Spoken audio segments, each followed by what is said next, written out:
Europa ndoshta po mendon me hapjen e bunkerëve, po mendon pas luftës. Suedia dhe Norvegjia. Pas luftës hibride. Se ata kanë kufitë deri për det me Rusinë. Presupozohet bëhet dhe një luftë reale.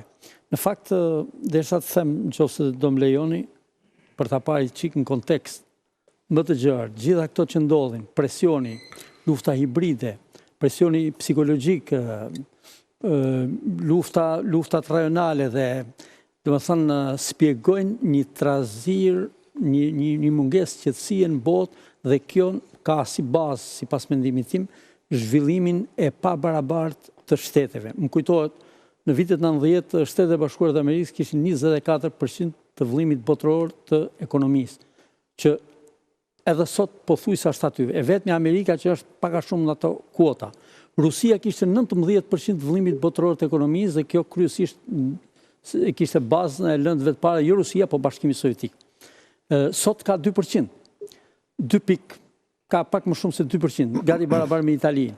Apo vendet e Europës, Japonia ka qenë 14%, sot Japonia është 4% apo Gjermania që rivalizon është aty me Japoninë që kishte 9.9%, gati 10%. Gjermania federale, e tjere. Franca ishte lartë. Si lidh i tani? Sot ka rënë peshë atyre.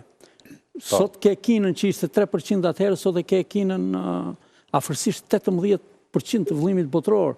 Do të thonë një fuqi e jashtëzakonshme ekonomike. Ka rritur influencat, ka rritur ekspansionin ekonomik e tjerë. Kina tani nuk është ndjerë, zotëndoj. Kina nuk është ndjerë, por është ndjerë Amerika.